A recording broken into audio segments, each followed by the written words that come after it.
following the science is their own indictment of their own programs that said it doesn't work.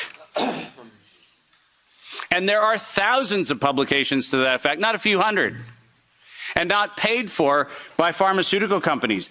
These are publications that are independent scientific research that shows unequivocally, including efforts of the chimera modifications made by Ralph Baric in the University of North Carolina, Chapel Hill. All of them show vaccines do not work on coronavirus. That's the science. And that science has never been disputed. But then we had an interesting development in 2002. And this date is most important. Because in 2002, the University of North Carolina, Chapel Hill patented, and I quote, an infectious replication defective clone of coronavirus. Listen to those words, infectious replication defective. What does that phrase actually mean? For those of you not familiar with language, let me unpack it for you. Infectious replication defective means a weapon. It means something meant to target an individual, but not have collateral damage to other individuals. That's what infectious replication defective means. And that patent was filed in 2002 on work funded by NIAID's Anthony Fauci from 1999 to 2002. And that work, patented at the University of North Carolina, Chapel Hill, mysteriously preceded SARS 1.0 by a year. Dave, are you suggesting that SARS 1.0 wasn't from a wet market in Wuhan? Are you suggesting it might have come from a laboratory in the University of North Carolina, Chapel Hill? No, I'm not suggesting it. I'm telling you that's the facts.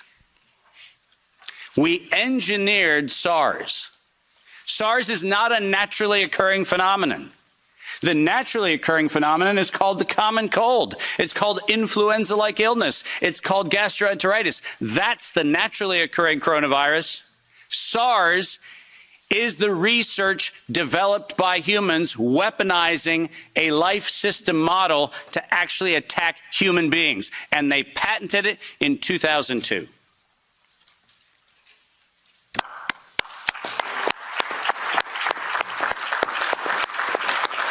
And in 2003, giant surprise, the CDC filed the patent on coronavirus isolated from humans in violation, once again, of biological and chemical weapons treaties and laws that we have in the United States. And I'm very, very precise on this.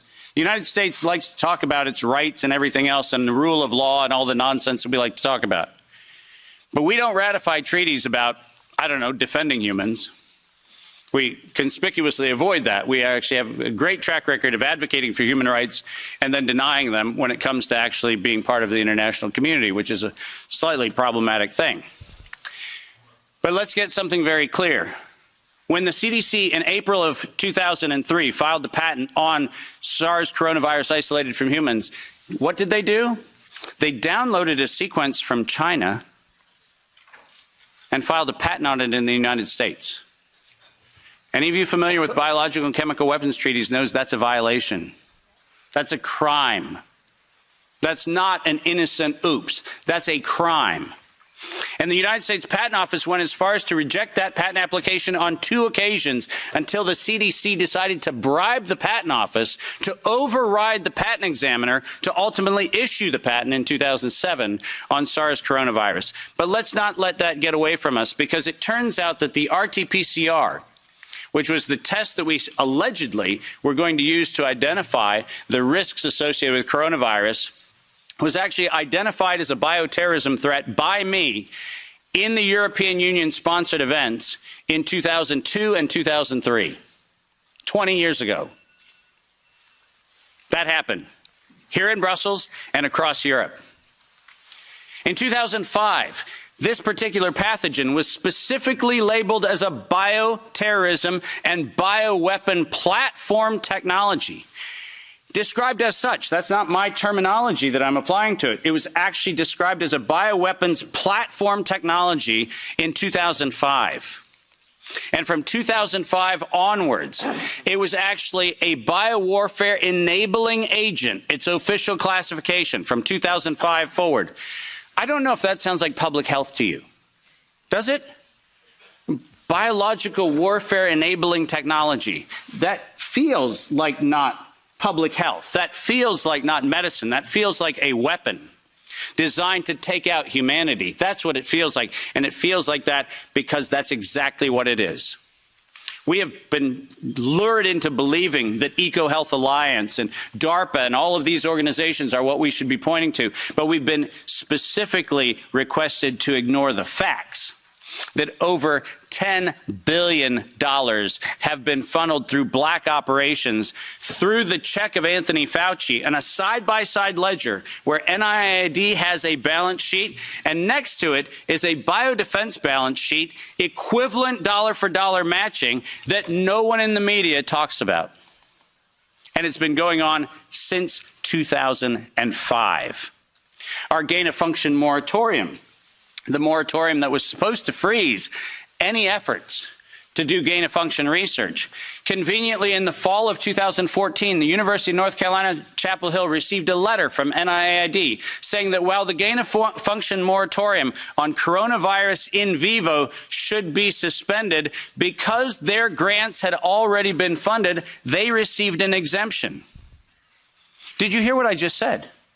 A biological weapons lab facility at the University of North Carolina, Chapel Hill, received an exemption from the gain-of-function moratorium so that by 2016, we could publish the journal article that said, SARS coronavirus is poised for human emergence in 2016. And what, you might ask, Dave, was the coronavirus poised for human emergence? It was WIV1, Wuhan Institute of Virology Virus 1. Poised for human emergence in 2016 at the proceedings of the National Academy of Sciences, such that by the time we get to 2017 and 2018, the following phrase entered into common parlance among the community.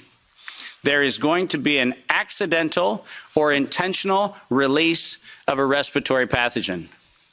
The operative word, obviously, in that phrase, the word release. Does that sound like leak? Does that sound like a bat and a pangolin went into a bar in the Wuhan market and hung out and had sex and lo and behold, we got SARS-CoV-2? No. Accidental or intentional release of a respiratory pathogen was the terminology used, and 4 times in April of 2019, 7 months before the allegation of patient number 1, 4 patent applications of Moderna were modified to include the term accidental or intentional release of a respiratory pathogen as the justification for making a vaccine for a thing that did not exist. Keep going. If you have not done so, please make sure that you make reference in every investigation to the premeditation nature of this, because it was in September of 2019 that the world was informed that we were going to have an accidental or intentional release of a respiratory pathogen so that by September 2020, there would be a worldwide acceptance of a universal vaccine template. That's their words, right in front of you on the screen. The intent was to get the world to accept a universal vaccine template, and the intent was to use coronavirus to get there. And the last slide.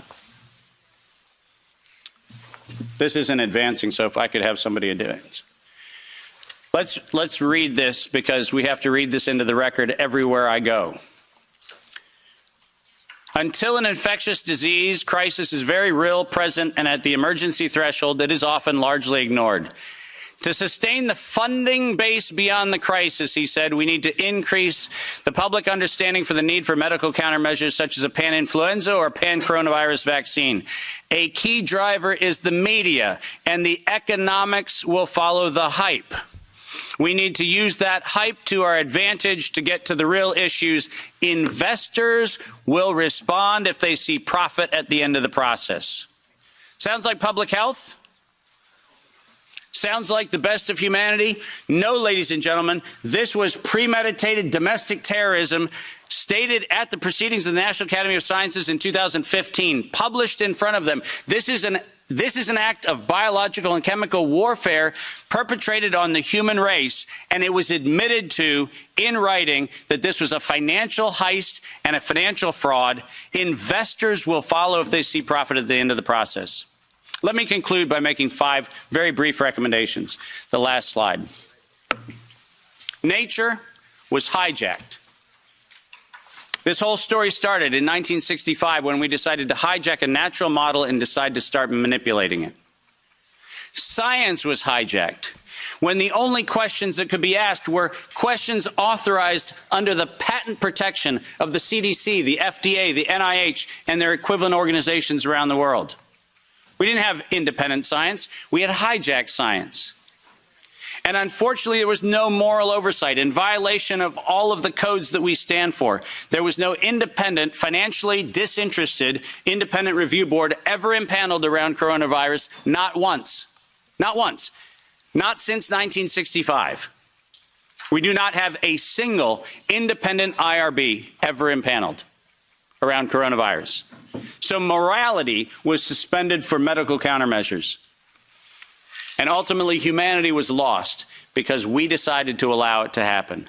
Our job today is to say, no more gain-of-function research, period. No more weaponization of nature, period. And most importantly, no more corporate patronage of science for their own self-interest unless they assume 100% product liability for every injury and every death that they maintain. Thank you very much.